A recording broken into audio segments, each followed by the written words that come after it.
വേനൽ ചൂടിനെ വകവയ്ക്കാതെ ഗംഭീരമായ പൂരാവേശത്തിന്റെ കൊടുമുടി കയറി നിൽക്കുന്ന പൂരപ്രേമികളെയാണ് നമുക്കിപ്പോൾ കാണാൻ കഴിയുക. ഇലഞ്ഞിത്തറ മേളത്തിന്റെ ആസ്വാദനം അതിന്റെ പാരമ്യത്തിലെത്തി അവസാനിച്ച നിമിഷമാണിത്. ഇനിയാണ് കുടമാറ്റത്തിനായുള്ള വർണ്ണാഭമായ ആ കാഴ്ചയ്ക്കായുള്ള കാത്തിരിപ്പ്. നമുക്ക് ദിവീഷും കെ മധുവും ഒപ്പം ചേരുന്നുണ്ട്.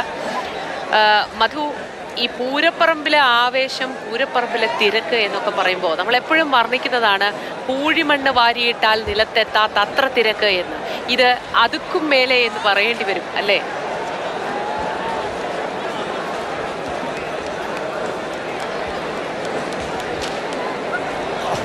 മോദി ആ പകലാണ് ഇന്ന് അവസാനിക്കുന്നത്. ഒരു തരി പൂഴി വാരിയിട്ടാൽ നിലത്ത് തൊടില്ല എന്ന് ഉറപ്പിക്കാവുന്ന ആ പകൽ, ആ ജനതതി ഉദ്വേഗത്തിന്റെ പരകോടികളിലേക്ക് പരകായ പ്രവേശം നടത്താൻ തിരുവമ്പാടിയുടെയും പാറമേക്കാവിൻ്റെയും സ്വപ്ന സഞ്ചാരങ്ങൾക്ക് കാതോർത്തിരിക്കുന്ന വലിയൊരു ജനക്കൂട്ടം തേക്കിൻകാടിൻ്റെ തെക്കേ ഗോപുരനടയിൽ നിറഞ്ഞു കഴിഞ്ഞു.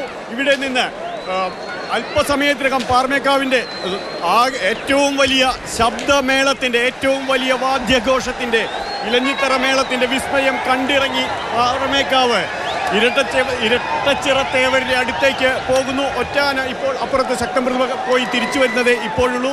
പക്ഷേ അതിനൊക്കെ അപ്പുറത്ത് ഈ പകൽ അസ്തമിക്കാൻ സൂര്യൻ പോലും ഒരു സെക്കൻഡ് കൂടി എന്ന് ഒരു നിമിഷം മടിച്ചു നിൽക്കുന്ന ഒരു പകലാണിത്. ആ പകലിലേക്ക്, ആ പകലിൻ്റെ കാഴ്ചയായി ആദ്യത്തെ കുടമാറാൻ ഇനി മിനിറ്റുകൾ മാത്രമാണ് ബാക്കിയുള്ളത്.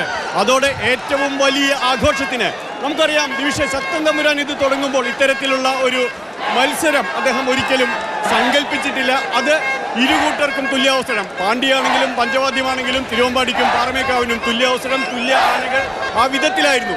ഇപ്പോൾ പക്ഷേ കുടമാറ്റം ആവേശത്തിൻ്റെ ഏറ്റവും വലിയ ആഘോഷ കാഴ്ചയായി കമ്മിറ്റികളും ചേർന്ന് ഒന്നിച്ചു നടക്കുന്ന ഒന്നായി മാറിയിരിക്കുന്നു.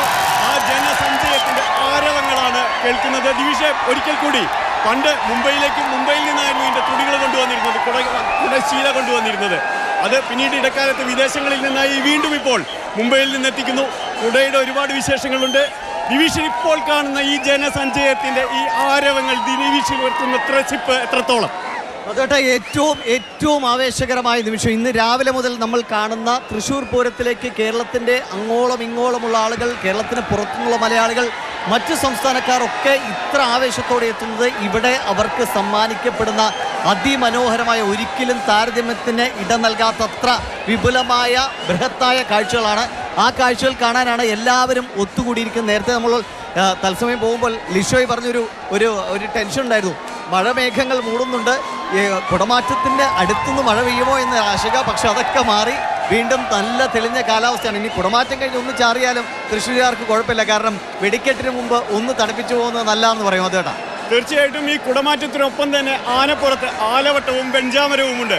മയിൽപീലി കൊണ്ട് തരംതിരിച്ച് 2 ചീന്തായി തുടങ്ങി ആ ആലവട്ടങ്ങൾ നിരത്തുന്നു. ആദ്യം നടുവിലെ പൂവ്, അതിന് അടിപ്പൂവ് എന്നാണ് പറയുക, അത് പിടിപ്പിച്ചതിന് ശേഷം പിന്നീട് പീലിത്തണ്ടുകൾ കൊണ്ട് വളയങ്ങൾ തീർത്തുകൊണ്ട്, പീലി കൊണ്ട് അലങ്കാര മുദ്രകൾ തീർത്തുകൊണ്ടുള്ള ഇരുവശത്തും പിടിക്കാനുള്ള 15 ജോഡി ആലവട്ടങ്ങളാണ് ഓരോ തവണയും ഉള്ളത്. അതോടൊപ്പം തന്നെ വെഞ്ചാമരങ്ങൾ, ടിബറ്റിൽ നിന്നും യാക്കിൻ്റെ വാലാണ്, ആ നാര് തരംതിരിച്ചെടുത്ത് മുടിയാക്കി നീളത്തിൽ ഒപ്പിച്ചെടുത്ത്, അതുകൊണ്ടാണ് ഓരോ വർഷവും 15 സെറ്റ് വെഞ്ചാമരങ്ങൾ ഉണ്ടാക്കുന്നത്. കുടകളുടെ എണ്ണം 90 സെറ്റാണ് ഒരു ഘട്ടത്തിൽ ഓരോ വർഷവും തിരഞ്ഞെടുത്ത് തയ്യാറാക്കുന്നത്. അതിൽ 50ഓളം കുടകളാണ് ഇവിടെ കാണിക്കുന്നത്. അതിൽ ഏതാണ്ട് ഒരു 35 എണ്ണം പാരമ്പര്യവുമായി കണക്ട് ചെയ്തുകൊണ്ടായിരിക്കും. പക്ഷേ 15 എണ്ണത്തിൽ ഇരു ദേവസ്വങ്ങളും ഒരുപാട് അത്ഭുതങ്ങൾ അവസാന നിമിഷം നിർദ്ദേശങ്ങളിലൂടെ മാറ്റിവെച്ചിട്ടുണ്ടായിരിക്കും. അതെന്തൊക്കെ എന്നറിയാനാണ് ദിവിഷ് കാത്തിരിക്കുന്നത്. എല്ലാവരും അതാണ്, കാരണം ഡിജിറ്റൽ കാലമാണ്. ഏതൊക്കെ രീതിയിൽ പുതിയ സങ്കേതങ്ങൾ ഉപയോഗിച്ചുകൊണ്ട് കുടകളിൽ പരിഷ്കാരങ്ങൾ കൊണ്ടുവരാം, അത് ഇരുഭാഗത്തെയും ഞെട്ടിപ്പിക്കുന്ന, അല്ലെങ്കിൽ ഇങ്ങനെ ഒരു കൗതുകം അവരുടെ പക്കൽ ഉണ്ടായിരുന്നു എന്ന് തോന്നിപ്പിക്കുന്ന തരത്തിലൊരു കൗതുകം ഒളിപ്പിച്ചു വെക്കാനാണ് പാറമേക്കാവും തിരുവമ്പാടിയും ശ്രമിക്കുക. പക്ഷേ എന്തൊക്കെ കാണിച്ചാലും അതിലും ഒരു തുല്യത, എങ്ങനെയോ ഒരു മനോഹരമായ ഒരു തുല്യത അവിടെ സംഭവിക്കും. ഇരുഭാഗത്തും അതിമനോഹരമായ കുടകൾ, അത് പല രൂപങ്ങൾ നമ്മൾ ഇനി കാണാനിരിക്കുന്നേ ഉള്ളൂ. നേരത്തെ പറഞ്ഞ പോലെ കഴിഞ്ഞ വർഷത്തെ ആ കൗതുകം ഇത്തവണ പക്ഷെ അത്തരം സാധ്യതയല്ലാതെ വേറെ ഏത് രീതിയിലാണ് ഇനി തിരുവമ്പാടിയുടെയും ദേവസ്വത്തിൻ്റെയും ഈ കുടമാറ്റം ഒരുക്കുന്ന കലാകാരന്മാർ അവരുടെ ഭാവനകളിൽ തീർത്തിരിക്കുന്നതെന്ന് അറിയാനാണ് നമ്മൾ കാത്തിരിക്കുന്നത്. ഇപ്പോൾ സമയം 5 മണിയാകുന്നു. കുറച്ച് മിനിറ്റുകൾ കൂടി നമ്മൾ കാത്തിരിക്കണം. 7 മണി വരെ നീളുന്ന അതിമനോഹരമായ വർണ്ണാഭമായ കാഴ്ചകളാണ് തൃശ്ശൂരിലെ പൂരനഗരിയിൽ നിന്ന് പ്രേക്ഷകരിലേക്ക് എത്തുന്നത്. അതിന് നൂറുകണക്കിനായ ആയിരക്കണക്കിനായ ആളുകൾ തമ്പടിച്ച് കാത്തിരിക്കുകയാണ്. ഉച്ച മുതൽ ഇലഞ്ഞിത്തറ മേളം ഒരു ഭാഗത്ത് പുരോഗമിക്കുമ്പോൾ മറുഭാഗത്ത് ഈ കുടമാറ്റം നടക്കുന്ന ഇടങ്ങളിൽ പലയിടത്തും കിട്ടുന്ന തണലുകളിൽ വിശ്രമിച്ച് അല്പം ഊർജം വീണ്ടെടുത്തുകൊണ്ട് ഈ കുടമാറ്റത്തിൻ്റെ ആരവത്തിന് വേണ്ടി എല്ലാവരും ശ്രമിക്കുകയായിരുന്നു. അപ്പോൾ ആ കാഴ്ചകളാണ് ഇനി ആരവങ്ങൾ തീർക്കുമ്പോൾ ഗജവീരന്മാർ വന്ന് നിരക്കുമ്പോൾ കുടമാറ്റങ്ങൾ, അത് പലതരത്തിലുള്ള കുടകൾ വാനത്തിലേക്ക് ഉയർന്നു പൊങ്ങുമ്പോൾ ആ ഉയരുന്ന ആവേശമാണ് ഈ തൃശ്ശൂർ പൂരം നമ്മൾ ഇന്നലെ രാവിലെ മുതൽ കാണുന്ന അതിൻ്റെ ഏറ്റവും കൊടുമുടിയിലേക്ക് എത്തുന്നത്. പക്ഷെ തീരുന്നില്ല. നാളെയുള്ള പകൽപൂരം തൃശ്ശൂരുകാരുടെ സ്വന്തം പൂരമാണ്. ഇന്ന് ഈ കുടമാറ്റവും വെടിക്കെട്ടും തൃശ്ശൂരുകാർ കേരളത്തിന് മുഴുവൻ, ലോകത്തിന് മുഴുവൻ സമ്മാനിക്കുന്ന കാഴ്ചയാണ് മധുവേട്ട. ആകാശ നീലിമയിലേക്ക് പല വിധത്തിലുള്ള നിറങ്ങൾ, പല വർണ്ണങ്ങൾ നിറയുന്ന ആ കാഴ്ചയിലേക്ക് ഇനി മിനിറ്റുകൾ മാത്രം. ഇതിന് മുമ്പ് ഈ കുടകളുടെ ഫ്രെയിം ഉണ്ടാക്കുന്നത് ഒറ്റൽ എന്നാണ് അതിനെ തൃശ്ശൂർ പറയുന്ന പേര്. അതിന് 2 തരം മരങ്ങളാണ്. പണ്ട് അവിടെ ചടച്ചി മരം കൊണ്ടാണ് അതിൻ്റെ മുകളിലെ ഫ്രെയിം ഉണ്ടാക്കാറ്. അത് വലിയ കാലുണ്ടാക്കാൻ പിങ്കോട എന്ന് പറയുന്ന ഒരു ഇറക്കുമതി മരമായിരുന്നു. അത് പക്ഷേ കനം കൂടുതലാണ്. ഇപ്പോൾ അത് ഫൈബറായി മാറിക്കഴിഞ്ഞിരുന്നു. അതുകൊണ്ടാണ് ഞാൻ നേരത്തെ പറഞ്ഞത്, ഒറ്റ സ്വിച്ചിട്ടാൽ മാനത്തെ കുടകളിൽ വെളിച്ചം വിതറുന്ന പുതിയ ഒരു ഡിജിറ്റൽ കുടകളായി ഇപ്പോൾ മാറിക്കഴിഞ്ഞിരിക്കുന്നു. ഇരുവിഭാഗത്തുമായി എന്തായാലും 750 കുടകളാണ് അടുത്ത മണിക്കൂറിൽ നമ്മൾ കാണാൻ പോകുന്നത്. 750 കുടകൾ ഇത് കൊല്ലം തോറും ഉണ്ടാക്കുന്നു. ഒരു വർഷം ഉപയോഗിച്ച കുട അടുത്ത വർഷം ഉപയോഗിക്കാറില്ല.